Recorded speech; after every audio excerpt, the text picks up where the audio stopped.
Hello and welcome to our interview series on technology impact assessment. My name is Katina Michael.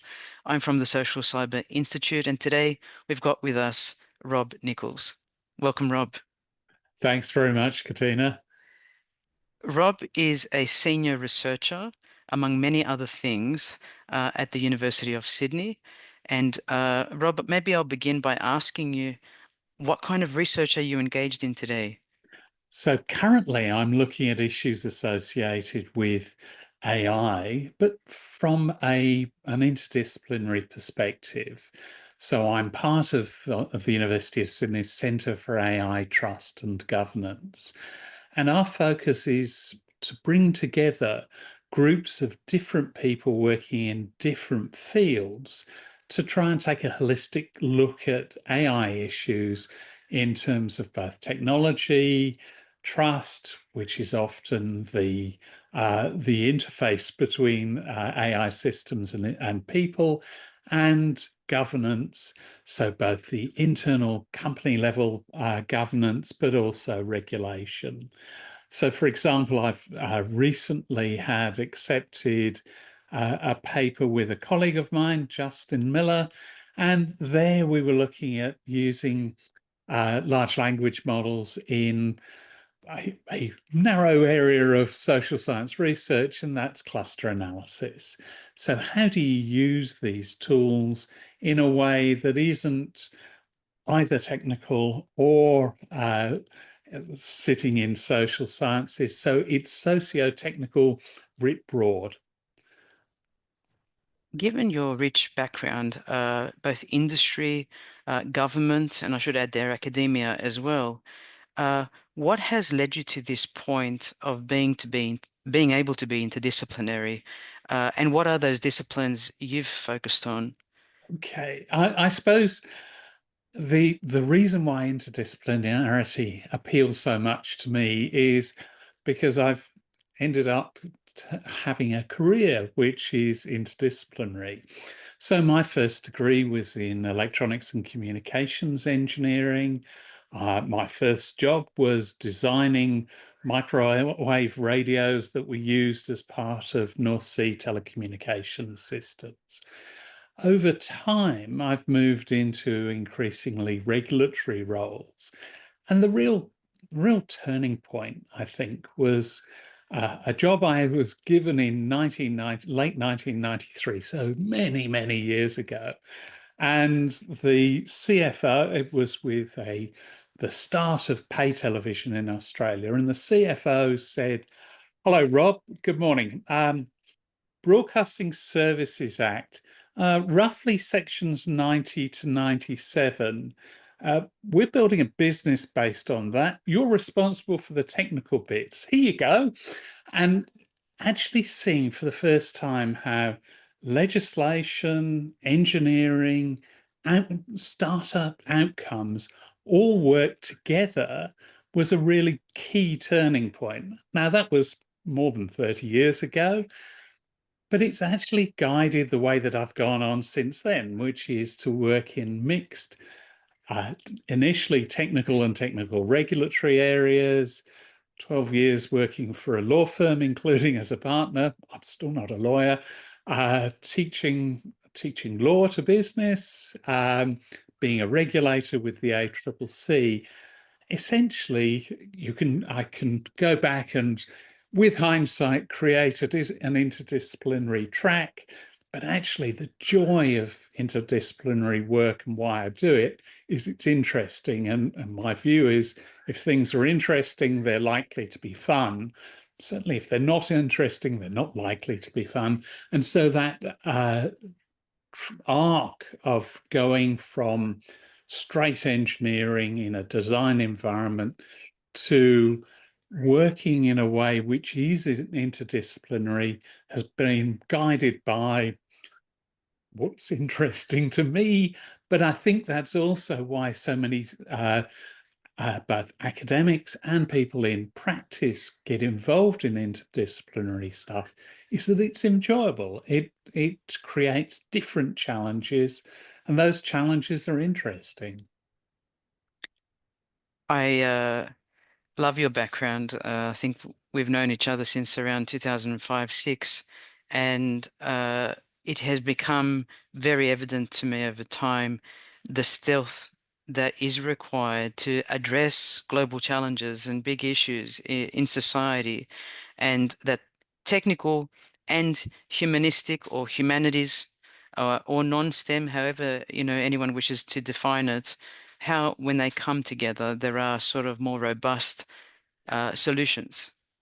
Absolutely. They're more robust. But I think one of the things that I'm learning, and people who are working in interdisciplinary teams are learning, is well, what looks like challenging, fun, and interesting in one discipline can be, oh, yeah, in another. So, for example, if I work with a colleague in the law school and say, here's a really interesting area.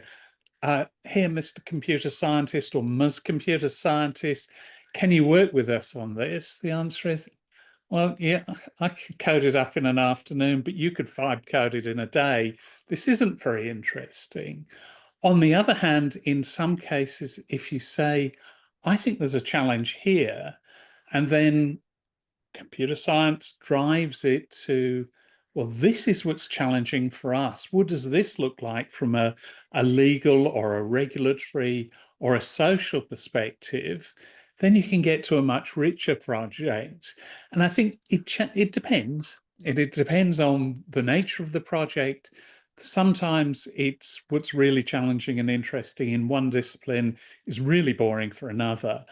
And the joy of working in an interdisciplinary fashion is you learn these things and you can learn how to make these approaches work. And if I may, I'll give you an example where when we started the centre, one of the first things we were looking to do is, well, what we really need to do is have trans faculty supervision of PhD students. And what we then found was actually that didn't work terribly well, both from a supervision perspective, but also from the student's perspective. Was, no, I came here to do a PhD in law, or I came here to do a PhD in computer science. On the other hand, if you say, well, that was a bad idea, and I have to say, we have to say it was a bad idea, but instead say, well, here's a project, and we've got one PhD student from computer science working with a PhD student from law and a PhD student in the discipline of media and communications, all contributing to a single interdisciplinary project. That worked beautifully for both students and their supervisors. So learning by doing, sadly learning by making mistakes, but that's learning, can get to those types of outcomes. So working out what didn't work is probably as important as working out what does work. Yes. The great Norbert Wiener used to talk about ontologies in his approach to cybernetics, and he thought, if we can get a nomenclature that at least is translational across disciplines, there might be hope. Uh, Absolutely. And that's particularly important if you're trying to do things like co-design, where in actually the most important thing is getting that ontology, vocabulary, way we're going to do things right in the first place. But more importantly, by actually talking about that and negotiating it and thinking about it, you get to a richer outcome in any case. I yes. know this is completely different, but negotiating contracts, there were two very major players in Australia about the same time we met, so about 20 years ago. And their approach to writing contracts was actually, we will draft the definitions part of the agreement first. And so we'd spend a long time drafting definitions, but by the time the definitions were drafted, we didn't actually need to go to a long form contract. You could do a memorandum of understanding or a term sheet, binding term sheet, which says Schedule 1 includes the definitions used in this term sheet, and the parties agree, and then using those definitions. So that getting definitions right, getting that ontology right, but actually negotiating it in the first place gets you to the Mm. outcomes you're looking for. And that has so much to do with this grant funded by the Department of Foreign Affairs and Trade, which looks at pretty much joint impact assessment of critical tech for peace and stability between Australia and India.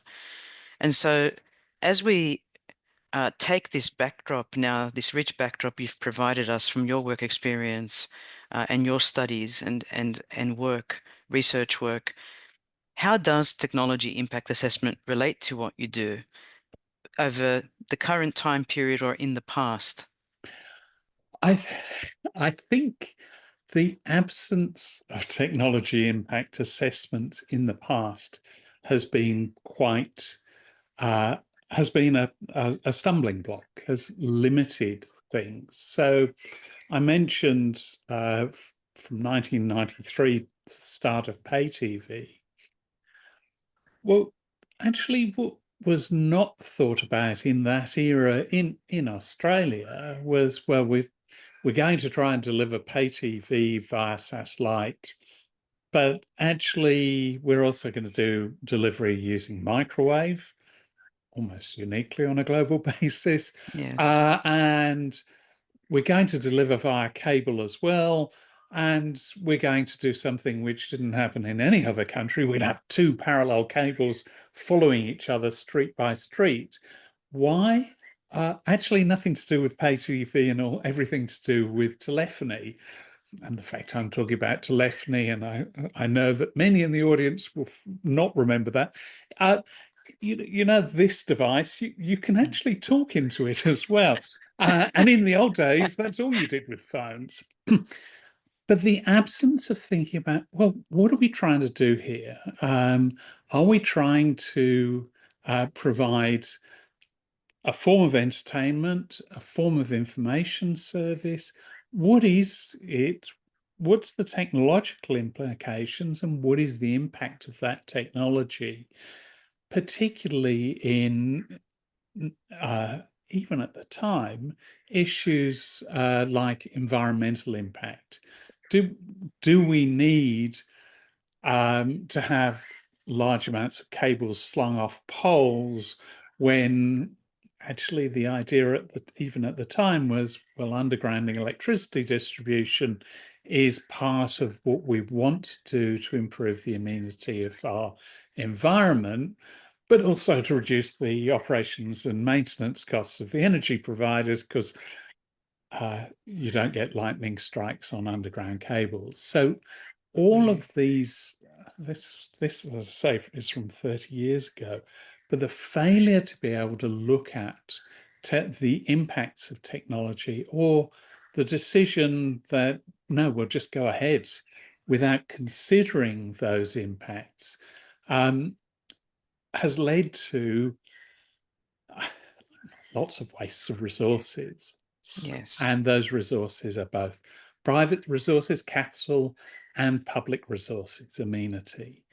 Whereas actually applying technology impact assessments, either at the beginning of projects or probably beyond the proof of concept phase, but going from POC to minimum viable product, those stages are really critical, because you might determine from an impact assessment that there's a better way of doing this, or hey, we've got the best way of doing it. We should do it quickly to take advantage of the fact that we're first mover in this area. The absence of doing it has been problematic in the past.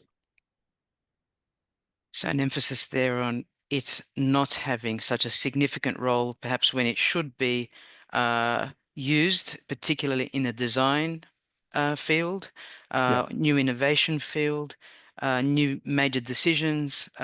in sort of strategy with regards to technology, and a hope that it is embedded more often, perhaps. I hear in your voice. And more than a hope, I think it's actually a necessity. Mhm. And some of that is, as you know, I like the idea of using co-design wherever you Yes. can, including co-design with your ultimate customers. If you can explain clearly what the impact of a specific technology is, bringing people along in either a co-design process or in a this is why we're doing this thing process is critical. And in some environments, I think there is an argument to be made that it should be mandatory.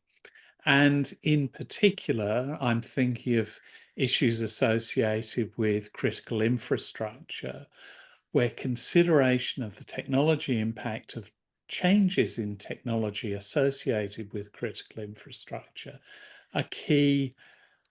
Well, they're key to national security, but actually, in reality, all critical infrastructure is key to people like you and I, the ultimate Yes. consumers of the services delivered using that infrastructure. And so I think where a service is critical, the underlying delivery mechanism is critical. There's a good argument for mandatory technology impact assessments for that infrastructure. I'm in much agreement with you, Rob, and I'm starting to think about whether the term technology impact assessment is synonymous with other ideas. You mentioned the co-design aspect. Uh, I are could, there other ideas? yeah, no. So an example is privacy impact assessment, which are those impact assessments in theory are not mandatory, but the failure to have one can increase your under Australian law can increase your liability if there's a breach of privacy. And privacy impact assessments are associated with the idea of privacy by design, privacy enhancing technologies. So, in a specific and a narrow field of privacy, we actually have parallels that have an impact on the technology design. So, if you've got technology impact assessments which follow that type of approach that's used in privacy, um, you've got people who are going to understand, oh, yeah, well, that's just like a TIA is just like a PIA. What's all the fuss about? Um, that's the best way of getting them used more regularly because you say, well, in certain services, you're going to have to do privacy by design. You're going to look at privacy impact. Why not go a little bit broader and look at the technology impact more broadly, concurrently with that? Or the answer is, well, actually, we've done a technology impact assessment. Part of that is looking at privacy. Part of that is looking at accessibility for different groups. Part of that is looking at inclusion. Well, then the TIA becomes the master of all of the other impact assessments which are required, some of which are required by law or regulation. You mentioned a moment ago the importance of critical infrastructure, and we have the Australian government now using terms like critical and emerging technologies and other terms.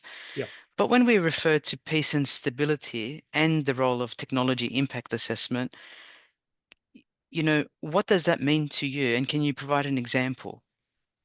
Yeah, so I mean, the Australian law says that there are 11 groups of critical infrastructure.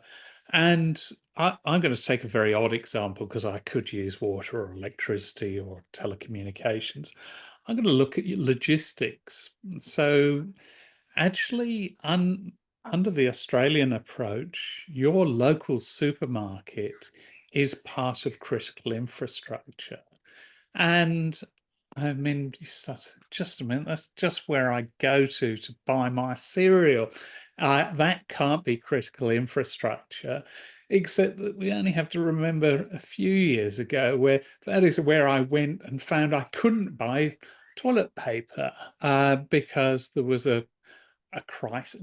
A crisis created out of the pandemic and a rush to buy certain critical inputs. And so why would a supermarket be part of critical infrastructure? Because supply chains are part of critical infrastructure, and specifically food and necessity supply chains. So if you are a logistics provider, actually working out how supply chains can be resilient is going to be part of a technology impact assessment on doing anything. It might be, do we switch from using cargo ships and containers to a mixture of cargo ships with containers and air? Well, what does that look like? Well, it actually looks like how do we deal with getting materials out of an airport onto a truck when trucking systems are all designed to pick up containers from ports. So even though this doesn't sound like technology, it absolutely is. It's a it's a systems engineering issue. It's a systems technology issue. And even in areas which would not normally be considered as being technological in any sense, getting that technology impact assessment at a systems engineering level is really critical. So for me, I think TIAs can be applied to all forms of critical infrastructure, including universities, but probably it's more difficult at universities. Yes, yes. Reminds me of the work of the late Lindsay Robertson of the University of Wollongong, who looked at exposures in technology systems and end user vulnerability. And he said, look, we often think about critical infrastructure as these big ticket items. Of course they are, but he would look at the spring within an asthma pump, Yes. for asthmatics. He'd look at whether you could go to the local petrol station and if the Bowser actually worked, or you could pay by cash, but more about the Bowser than the cash. If you can't get petrol into your car, well, you can't get petrol into your car. Absolutely, and again, in an Australian context, we now have a terrific MyGov system. I can use my phone. I can get to my health record, tax records, social security, all these great things. Uh, but other people, depending on how well they can use things. I have a relative, I won't say what relative, who has Parkinson's disease. Entering in even the 4-digit code to confirm that you've received a, a handshake with a secure system takes longer than the timeout period for him. And so, what have we got there? We've Yep. got, if you think about it at the beginning, yes, well, everyone's got a smartphone, everybody uses these things. It's really great, except for the 3 or 4% of people who can't. But what you create by not considering some technology impacts is a much bigger divide between the haves and have-nots, or can and cannots. And that's why getting this right at the beginning of a process is really important. It's no good if you find that, a group that's representing, let's say, remote Australians who are on uh, the NBN supplied satellite service and not Starlink, finding that the latency means that they can't actually use their banking apps because the banking Hmm. app takes the view that if the latency is long, it's probably a scammer from outside the country. Those types of thinking are really critical for you, all users, whether the infrastructure is critical or not. What a discussion, because that's exactly a point that was made at last year's Asia Pac Biometrics Conference Mm, when Service New South Wales, that has a great application, by the way, is yes. very highly taken up and rarely ever, if ever, fails. I'm sure there are exceptions, but they were talking about the code design they invested in. These are the designers and uh, brilliant people, but they were studying the pilot, which took a substantial amount of time using co-design principles, and they saw a recording of a senior who seemed to have frozen, and they thought it was a connection issue during the time of the pilot. So he remained frozen in this state for 7 minutes. Yes. Upon interviewing this man afterwards, they realized the senior hadn't frozen. There was no connection issue. He was scared to make a selection and make a mistake. And it dawned on them how much they had to consider these very important design issues, as you said, for demographics or remoteness or access. And then they said to us, well, our studies in New South Wales showed a third of the population is over a particular age, which means they likely have hearing issues.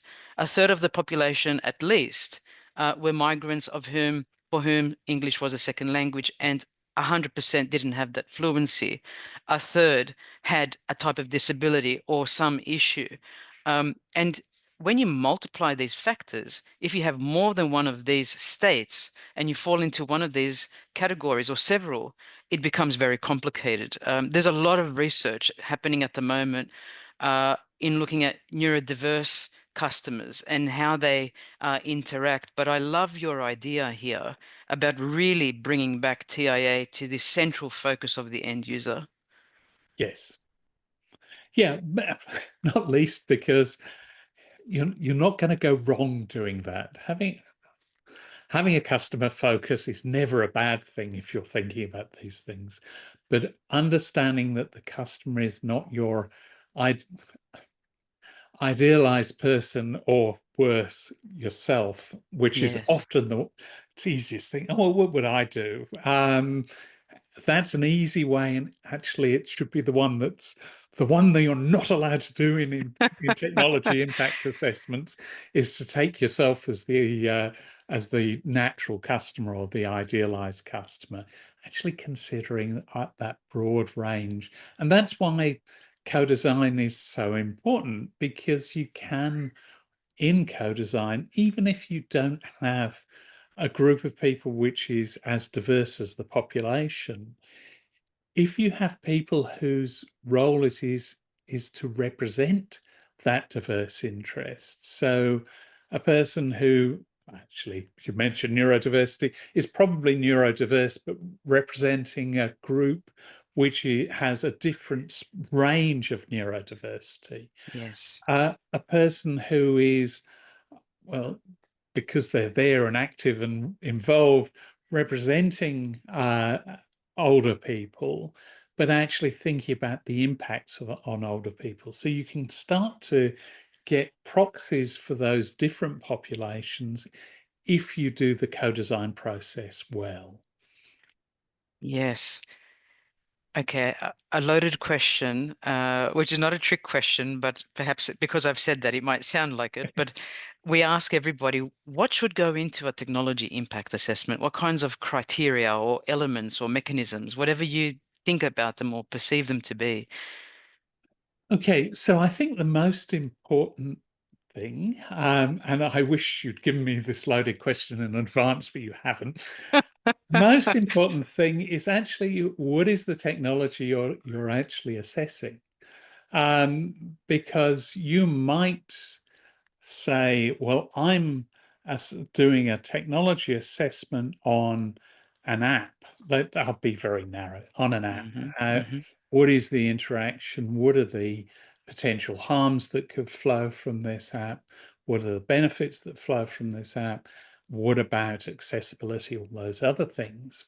Well, okay, so are you actually doing the impact assessment of an app, or are you doing an impact assessment of an app in the Apple iOS ecosphere and the Android ecosphere? Or are you saying, well, I'm actually doing a technology impact assessment on an app running on the latest generation of octa-core chips, or am I doing it on older smartphones? Actually, that very first thing, what is the technology that you're actually trying to do an impact assessment of?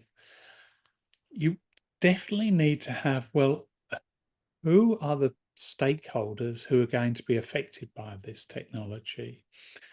And even when you're starting to do this, I think this is one of those sessions where it should be at least lots of people, and ideally lots of people who weren't involved in the development of the technology in the first place, say, well, Mm, who does this affect? What does it mean if the technology is only available, let's say, through an app store? What does it mean if the technology that you're trying to do the assessment of is designed to work for a group of, let's say, software developers, but actually, because of the way that you're implementing it, um, you can't assume that the software developers with their guardrails, with their systemized approach, will be the only people doing it, because it might be me vibe coding it at some other time, and I'm not thinking about the guardrails that you may have assumed that your target stakeholder group is using. So actually starting off, and I know I've drifted away from the question, but right at the beginning, you need to be really broad to really think about what is the technology we're assessing, who are the stakeholders involved, and you need to do that before you even start the impact assessment to be able to work out, well, what impact am I assessing, rather than just saying, well, this technology does X and is designed to serve Y group. And that's a different environment. thank you. I take so many things away from those points, particularly that context matters in conducting a TIA. Uh, in addition, methodologically, when we think about TIA, what are the kinds of evidence we're trying to gather, and how do we gather it? So, in my view, the way that you gather the evidence is to, in effect, look at what are the impacts from the perspective of different stakeholder groups. So the evidence that you have completed a technology impact assessment has to be that why you considered uh, the stakeholder groups, and why you didn't consider, or rather, why you considered and rejected a broader set of stakeholders, why you considered and rejected adjacent technologies, why you considered and rejected any other aspect of what you're doing. So it's no use just saying, I did a technology impact assessment. My assessment is that the technology will be mildly concerning to group A, B, and C. Great. And move on. And I say this because I've seen people do privacy impact assessments badly, Yes.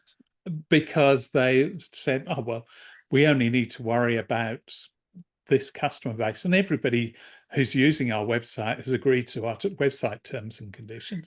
What? No, they haven't. They've clicked on your website. They haven't agreed. There's been no informed consent.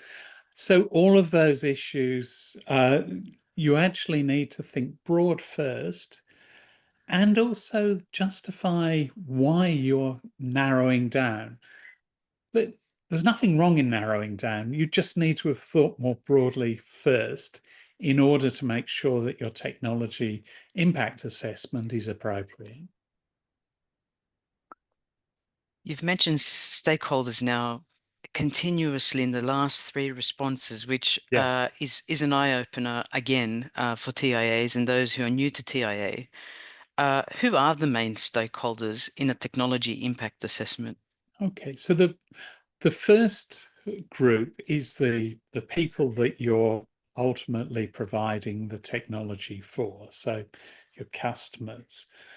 But also, you've got to think more broadly, in my view, about the people who will be affected by what you're proposing, who aren't your customers. Um, who and who's in the supply chain for the delivery of your technology? And when I mean supply chain, who are your vendors and who are your downstream components in that supply chain? What's the impact of other people within the business you're operating in? What will if you're in a design group, what's the impact on the other design groups? What will marketing have to say about this? When you're looking at the marketing side, will legal say no? Yes. And what if they say no? Why? So you've got internal stakeholders within your business, or when I say business, I mean business of business, business of not-for-profit, and business of government Hmm. within your organizations, suppliers to the organizations, downstream delivery from your organization, and the end users that you're targeting with the technology. And you need to consider within each of those areas there may be different groups of stakeholders within those areas. And this makes it all sound, oh, it's all very fluffy and it's all very imprecise. But Yeah. actually, once you sit down once and start to draw these things out, you can quite rapidly work out, well, these are our major stakeholders from a vendor perspective. These are the major internal stakeholders. These are the major downstream supply stakeholders. These are my customers for this. And if you can't do that relatively readily, you've got no chance of doing a TIA in the first place because you don't know where the impact will be felt. Yes, that's a really comprehensive response, and I like it because it'll speak to so many people in industry where this is needed. You've also had very macro level engagement in the past, particularly in the field of telecommunications and studying stakeholders at a national level. And this grant is looking at Australia and India Yeah. in a sort of bilateral context. Can you tell me about stakeholders if we go one level up to that macro governmental or intergovernmental? What Right. does it look like at that level when in your past experience? So part of the identification of stakeholders again in looking at that broad level is you firstly don't assume, well, actually, that's a pretty good thing, don't assume, but Yeah, it sure don't is. assume that just because you say, for example, well, the person that's involved in your grant, Katina, is from DFAT. It might be that the corresponding macro level Mhm. government in India could be Foreign Affairs or Mhm. Foreign Office. It could be international trade. It could be a combination of the two. In an Australian context, what we think is fairly normal, we have the Australian Competition and Consumer Commission. Competition law and consumer law has the same regulator. We have uniform national consumer law. And you think, oh, yeah, well, all I need to do is find out what the equivalent body is in India. Well, you won't, because actually Australia is almost unique on a global basis in having this. So making assumptions that the way it's done here is the way that it's done Yes. anywhere else is a bad first step. Yes. Um, so, and how do you find these things out? Well, you ask, and so I keep harping on about co-design, but actually, Mm-hmm. how asking, well, what's the right answer here is really important. And I'll give you a telco example, which again is a bit dated, but I did work with the law firm Gilbert and Tobin that I worked for on Yes. um, creating a telecommunications legislative and regulatory regime in Samoa. And there, if you just say, all right, well, we need to have various aspects, and one of the aspects that we need to have is land access, because if you don't have land access, you won't get towers built. And if you don't get towers built, you won't have coverage. Pretty simple. But actually, talking most land in Samoa is customary land. And so instead of saying, well, we need a land access right for carriers, you say, well, what we need is a mechanism by which carriers can talk to the customary custodians of that customary land to Mm. provide access. And in reality, you didn't need to do it at all, because the way that it operated was that if the chief through there, and it was his because it historically Yes. was his talking chief, agreed that there could be a tower built. Essentially, there was the quid pro quo was that all of the people within the relevant community had a prepaid phone with unlimited receive minutes, but they'd pay to make their outgoing calls. So Yes. easiest way to get to universal access that I could ever come across. But at the time when I wrote the report from the work we were doing after the World Bank's, but you haven't introduced a land access regime. Mm. Don't need one. No. We have this approach. All of the regimes Mm. we build have a land access regime, but it's customary land. Um, that doesn't make sense. Yes, it does. It makes sense in To the context. locals. So ask, but don't just ask, actually listen to the answer as well. Yes. Is I think the best way to get to that macro level understanding. That's a beautiful example. And it leads on to my next question. How do you or might you conduct TIA jointly and jointly in a broad context? What does that mean to you? And process-wise, what might it look like? Dovetailing off what you just said. Yeah. So the places where I could see it being done jointly might be with the ultimate regulator, or with, if it's, let's say it's a piece of infrastructure, with the ultimate either regulator or legal enforcement person for that infrastructure.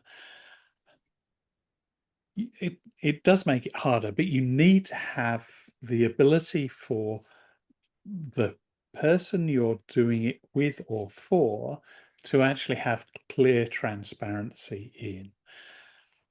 Mm. If depending on the technology, one thing might be, oh well, I'll build an applications programming interface so you can see how we're doing things. You can see how our proof of concept is working. Mm. You can see how our minimum viable product is working. So actually thinking about, well, I might be able to have a technological way of providing that level of visibility, um, which is perhaps more useful than saying, oh, well, you can have 3 people along at every single one of our meetings.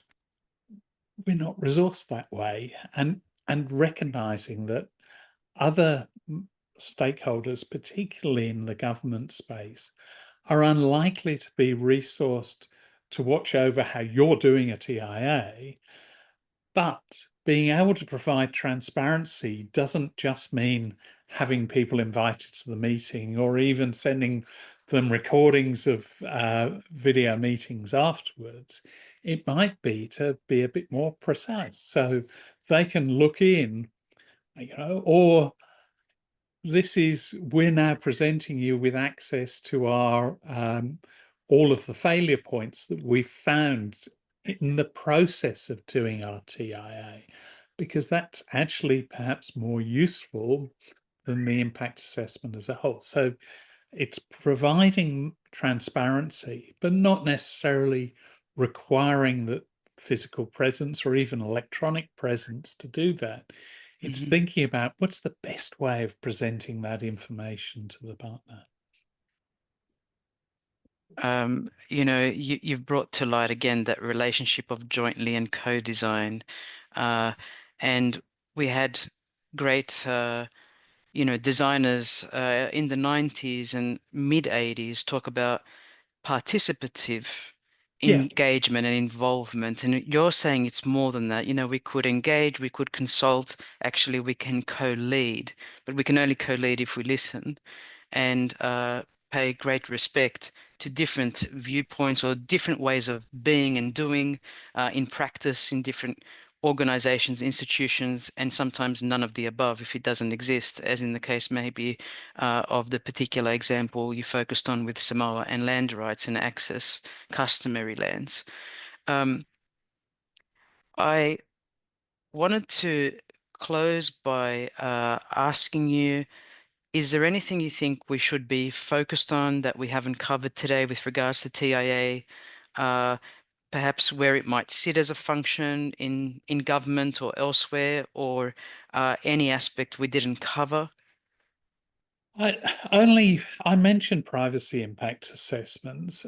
I think it really is worth looking into other fields which have impact assessments, um, and ideally as far away from technology as possible, because the learnings from what other people do. So, I mean, I think it would be ideal. I don't know if there is one, but if there was a surgery impact assessment or uh, a drug benefit impact assessment, anything that where we can all learn the lessons, because they're going to be hard learned lessons from other areas, I think would be beneficial. But on the other side, I think that if you can start to say, well, a technology impact assessment is comparable to the types of issues you do in privacy impact assessments. So if you were then engaging at the Commonwealth level in Australia, you'd say, privacy impact assessments come out of the Privacy Commission, which is part of the Office of the Australian Information Commissioner, which is part of the Attorney General's portfolio. So when you go to the Department of Industry, and it's a very long name, so I'm not going DISA, to try and yes. do that. You can say what we're proposing, and what we're proposing to be regarded either as best practice or as best practice on a step to being an expectation or a requirement. This is similar to what's done in AG's portfolio for privacy impact assessments. If we can find one, we could say, and it's similar to what the TGA does, Therapeutic Goods Administration does as part of the health portfolio, so that it stops being a new thing that you're trying to graft onto an Mhm. existing set of rules, and just saying, look, best practice is to do something which actually, if you ask your colleagues around the cabinet table, they're all going to say, yeah, yeah, yeah, but we've been doing that for years. That's the easiest way, in my view at least, of getting this type of thing through. You mentioned Services New South Wales and their app. Actually, once you get to an expectation that there's a digital driver's license, that you can use a credit card on public transport, when you find that you can't, and in Australia you only have to go south to the next state down, it's a shock. So getting TIAs as part of a norm, I think, is a really important thing. Well, I love your emphasis, not just on this last point, but throughout on experiential learnings. I couldn't agree more, post surgeries in particular. I think that's a big space where there needs to be more. Your emphasis on all of these different impact assessments, and I jotted down a few as you were talking. You mentioned digital health impact assessments, of course, privacy impact assessments. We have child rights impact assessments. We Yep. have socioeconomic impact assessments, and even in the EU AI Act, fundamental rights impact assessment with respect to AI, which is where we began this interview on Yes. focusing on AI. And I love that you're saying, well, quite possibly these are simply flavors, contextual flavors that could be brought together to relate to TIA somewhere in the government ranks, but also more generally as you've placed them in industry and elsewhere, even within academic settings. Um, it's always a pleasure to hear your insights, Dr. Rob Nicholls, and we wish you well in this massive project that you're working on at the University of Sydney on trust and AI, and can't wait to read about further outcomes. Congrats on the recent paper in the IEEE Transactions on Technology and Society with Justin Miller. But these are what I'm going to say are the cutting edge examples where disciplines can come together to tackle quite complex problems. Thank you so Excellent. much. Thanks very much, Katina.